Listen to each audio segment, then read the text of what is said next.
हाय, मी नीलम. पर्जन्य ध्यान. मनोज पटवर्धन यांचे सकाळ टुडे मध्ये आलेलं पर्जन्य ध्यान अतिशय सुंदर. ऐकूया.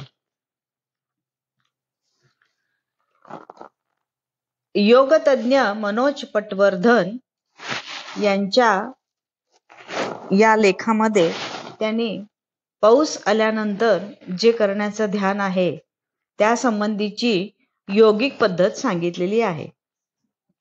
तर पूर्ण लक्ष पाऊस या विषयावर केंद्रित करायचं बरं का.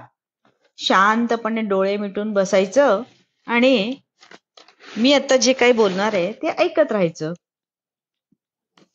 तर सुरू करूया पर्जन्य ध्यान.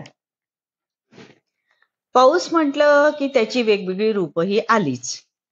मनाला प्रसन्न करणारा, आल्हाद देणारा, धोधो बरसणारा, वाऱ्याच्या वावटळीशी खेळणारा, कधी विजांच्या गडगडाटातला तर कधी भर उन्हात पडणारा, कधी बोचरा तर कधी रेशीम स्पर्शी, कधी ताडताड तर कधी हळुवार, माळरानावर होतो बेभान, पानाच्या सांदीत मात्र गपगुमान, अशी अनेक रूपं घेऊन पाऊस भेटत राहतो.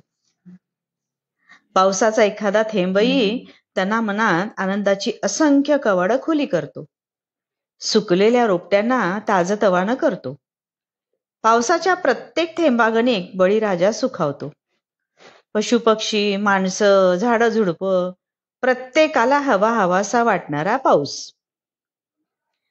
पिंडीला बेल वाहताना सोबतीला असणाऱ्या श्रावण सरी, पावसाला मंजूळ साथ घालणारा पावसा, पहिल्या थेंबासाठी आसुसलेला चातक, सगळे आपले जिवलग सोबती बनतात.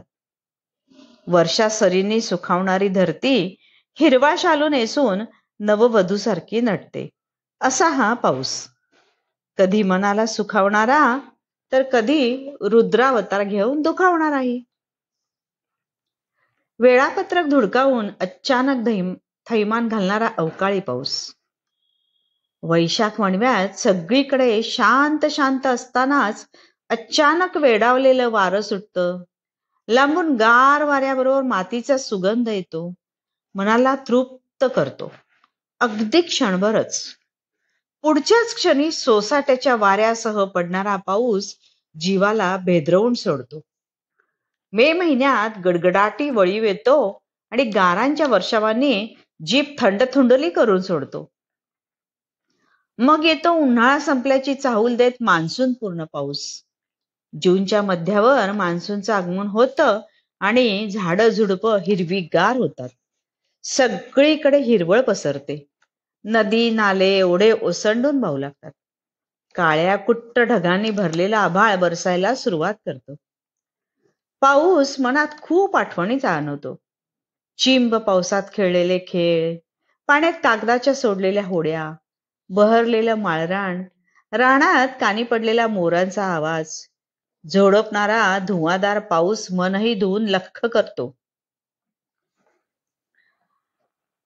नभ भरते मेघांनी जगा पोसावया जणू, भूवरी धान्य समृद्धी आणि होत असे विपुलती. पर्जन्य ध्यानानं मनात शांतता, सकारात्मक ऊर्जा निर्माण झाल्याचा अनुभव अनेकांनी वेळोवेळी सांगितला आहे. साहित्य, संस्कृती, वैदिक तत्वज्ञानावर आधारलेलं हे पावसाचं ध्यान नक्कीच करायला हवं.